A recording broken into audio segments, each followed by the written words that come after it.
Petrol diesel બચાવવા રાજકોટ જિલ્લા કલેક્ટરનો નિર્ણય ફિલ્ડ ઓફિસર ઈંધણ બચાવવા સૂચના આપવામાં આવી।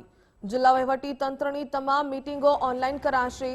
આજની આરઓ મીટિંગ પણ ઓનલાઈન કરવામાં આવશે। હાજરી જરૂર ન હોય તો ઓનલાઈન મીટિંગ કરવા માટે સૂચના અપાઈ।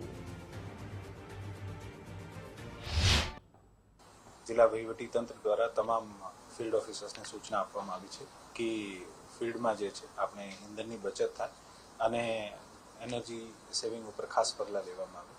સાથે સાથે એવું પણ સૂચના આપવામાં આવી છે કે આજની જે આરઓ મીટિંગ છે જે કલેક્ટર કચેરી ખાતે છે ત્યાં પ્રથમ વખત આપણે બધાને ડિજિટલી જોઈન કર્યા છે। નોર્મલી આપણી પ્રથા છે કે આપણે ફિઝિકલી તમામને બોલાવતા હોઈએ છીએ, લેકિન આ કરકસર પગલાંની ભાગરૂપમાં આજે આરઓ મીટિંગમાં તમામ ફિલ્ડ ઓફિસર્સને ઓનલાઈન હાજર રહેવાની સૂચના આપવામાં આવી છે, જેથી આપણા ઇંધણની બચત થઈ શકાય। અને સાથે સાથે આવનારા દિવસોમાં પણ જે પણ મીટિંગ્સ તમામ બીજા વિભાગો દ્વારા લેવાની હોય મહદઅંશે પ્રયત્ન કરે કે જ્યાં જરૂરી નહીં હોય ત્યાં તમામ વિભાગ જે છે પોતપોતાની મીટિંગ્સ જે છે આ ઓનલાઈન લે,